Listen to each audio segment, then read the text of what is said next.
नमस्ते, हमेशा खुश रहो बिटिया।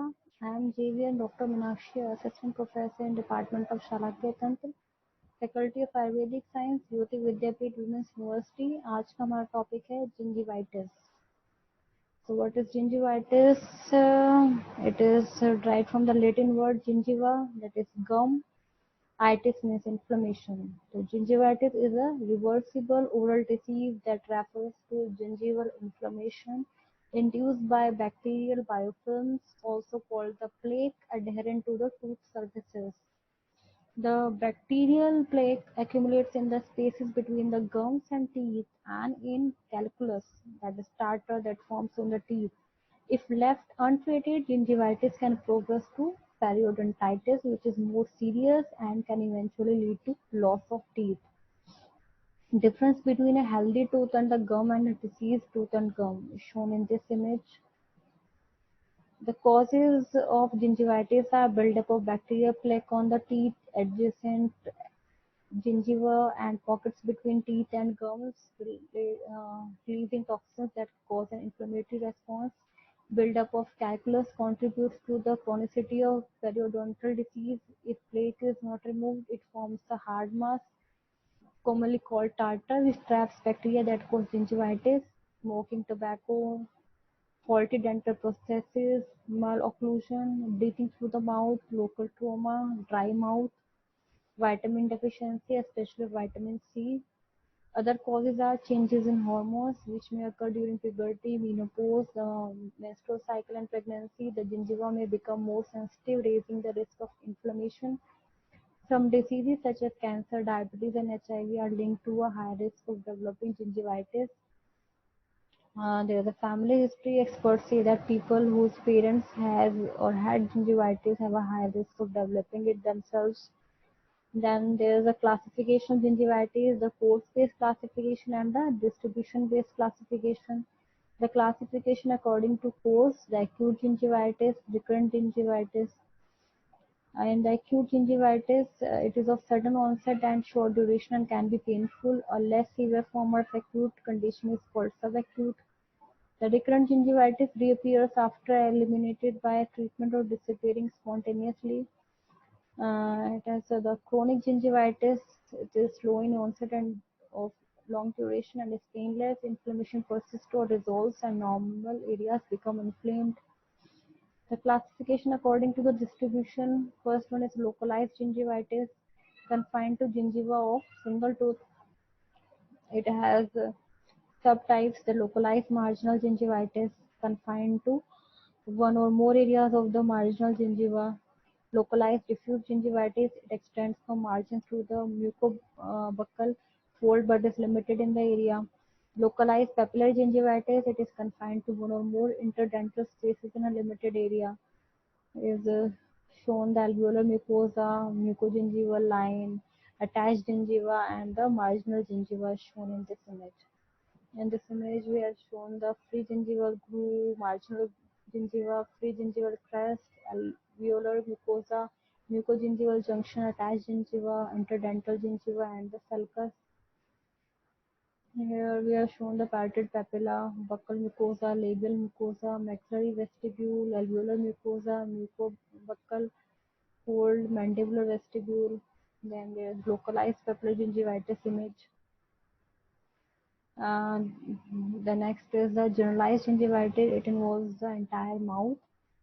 It has subtypes generalized marginal gingivitis. It involves gingival margins in relation to all teeth. The interdental papilla are usually affected in generalized marginal gingivitis.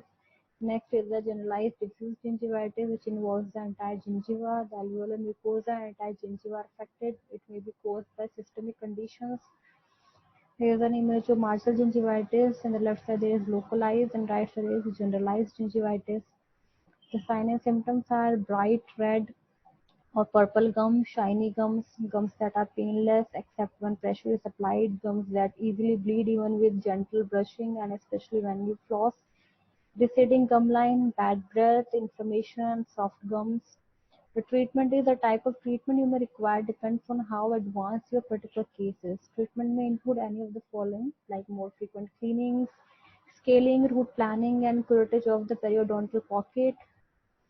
Then scaling is removing the calculus deposits from your teeth. Root planing is the smoothing of the root surface so that the gum tissue can reattach to the tooth. The curettage is the removal of the soft tissue lining the periodontal pocket. This helps the gum tissue to heal. Then there's flap surgery, advanced periodontal treatment. It allows us to gain access to the root of the tooth for removal of calculus, plaque, and diseased tissue. Then antibacterial mouth rinses or other aids may also be recommended. Repair of misaligned teeth or replacement of dental and orthodontic appliances may be recommended. Any other related illnesses or conditions should be treated. How is gingivitis diagnosed? The dentist will diagnose the gingivitis by following methods. By measuring the gums. A dentist or hygienist will use a periodontal probe to measure the depth of the pockets around all of the teeth in the mouth, generally once per calendar year. Healthy gums will have pockets 1 mm to 3 mm deep. Beyond that, the deeper the pockets, the more severe the disease. Next is taking x-rays. Dental Biting X-rays will help show the level of the underlying bone and whether any bone has been lost to periodontal disease. Next is examining sensitive tooth. Teeth that have become sensitive around the gum line may indicate the areas of receding gums. Next is checking the gums. A dentist or hygienist will look for red, swollen or bleeding gums. Then what are the possible complications from gingivitis? If the condition is left untreated, gum disease can spread and affect tissue, teeth and bones, leading to periodontitis. The possible complications from gingivitis may include the abscess in the gingiva, abscess in the jaw bones, infection in the jawbone or gingiva, periodontitis, that is more serious condition that can cause loss of teeth, recurrent gingivitis, trench mouth, ulceration of the gums caused by bacterial infection. Then prevention, what the patient can do at home: brush your teeth at least twice a day, floss your teeth at least once a day, regularly rinse your mouth with an antiseptic mouthwash, avoid smoking, avoid refined sugars between meals, drink plenty of water. Water increases production of saliva, which has a protective effect on teeth and gums. Ensure adequate intake of vitamin C and eat a balanced diet. Thank you so much. This session is powered by Digital Version 2.0, Jyoti Vidyapeeth Women's University. Hope you are satisfied with my digital session. If you have any query, please mention in the comment box. I will resolve it. Namaste, हमेशा खुश रहो बेटियों. I am Julian Dr. Meenakshi, Assistant Professor in Department of Shalakya Tantra, Faculty of Ayurvedic Science, Jyoti Vidyapeeth Women's University. आज का हमारा topic है diseases of salivary glands. इससे पहले वाली वीडियो में हमने पढ़ाया था कि कौन कौन से डिसीजेस होते हैं सलाइवरी ग्लैंड्स के. फर्स्ट उसमें डिवीजन था non neoplastic disorders of salivary glands and neoplasm of salivary glands. तो non neoplastic salivary glands disorders में हमने पढ़ा था मम्स और एक्यूट सुपरेटिव पेरोटाइटिस. तो आज हम पढ़ेंगे दूसरे नॉन नियोप्लास्टिक डिसऑर्डर्स जिसमें है क्रॉनिक रिकरेंट सैलेंडेंटाइटिस. ठीक है, तो ये यूजुअली होता है, इन्वॉल्व करता है पैट्रिड ग्लैंड को which shows a recurrent bacterial infection. During acute exacerbation, parotid is enlarged and tender and pus can be expressed from its duct. Between the acute episodes, gland is firm and slightly enlarged. The culture of pus from the duct reveals the Staphylococcus or Streptococcus bacteria. Xylography shows the normal duct system. The treatment of acute episode is similar to that of the acute bacterial cellulitis. Between the attacks, patient is instructed to keep good oral hygiene, avoid drugs which dry oral mucosa, and use xylogogues to promote salivation. Next disease is salactasis. Salactasis is the dilatation of the ductal system leading to stasis of secretions which predisposes to infection. Clinically, salactasis resembles the chronic recurrent cellulitis, which can be differentiated from it by xylography. Different degrees of dilatation of the ductal system, like punctate, globular, or cavity types, may be seen. Salactasis may be congenital, associated with granulomatous disease, or autoimmune disease such as Sjogren's syndrome. The treatment of this disease selectasis is conservative treatment which include the repeated aspiration, compression, dilatation of the papilla and stent placement. Next disease is the granulomatous diseases. The tuberculosis, sarcoidosis and actinomycosis may involve the salivary glands. Tubercular infection may involve parenchyma or lymph nodes of the parotid and present as a non-tender mass. Sometimes the overlying skin undergoes necrosis, leading to a fistula formation. The surgical excision of the involved tissue and anti-tubercular treatment usually control the disease. The symptoms of the granulomatous diseases are frequent bacterial and fungal infections, swollen lymph nodes, persistent diarrhea. The treatment of granulomatous diseases is the surgical drainage and large doses of penicillin or tetracycline. Then next disease is salivary calculi. The calculi may form in the ducts of submandibular or parotid glands. They are formed by the deposition of calcium phosphate on the organic matrix of mucin or cellular debris. About 90% of the stones are seen in submandibular and 10% are seen in the parotid gland. The stones may form in the duct or parenchyma of the gland.